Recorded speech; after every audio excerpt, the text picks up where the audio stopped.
And normally in our other box stoves, you start that fire, and by the time you get dressed and warmed up and have your coffee, the fire's out.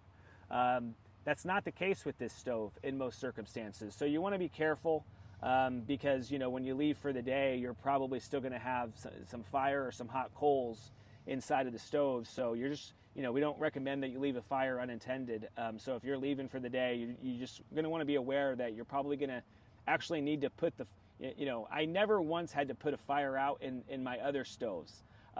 You regularly are going to have to put the fire out, or put the coals out before you leave for the day, and we do recommend that you do that so you're not leaving anything unattended. Yeah, whether you're going hunting for the day, taking off, you're going hiking for the day, you're going 100 yards to go fish, if you have hot coals in there, it is not safe to just leave this completely unattended and have those coals in there just doing their thing. So that might mean you got to get some water, put it on there, but just safety is number one. We have a page on our website just dedicated solely to safety.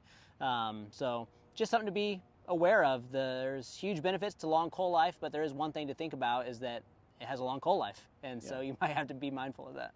Yeah, and just to kind of sum it up real quick, so what we do when we start a fire, we're normally just putting our small splits, anything that's going to burn quick, just to get a fire established. We're getting the fire established, and then sometime before bed, once we have some coals established, that's when we're going to open it up and throw those big splits or rounds in there.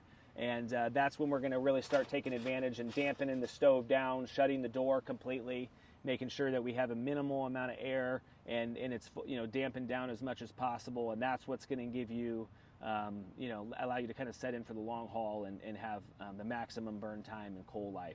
Mm-hmm. So yeah, anyways, that's the Pyro Stove. We won't make any guarantees on burn times, but it's going to be longer, and the science backs that up.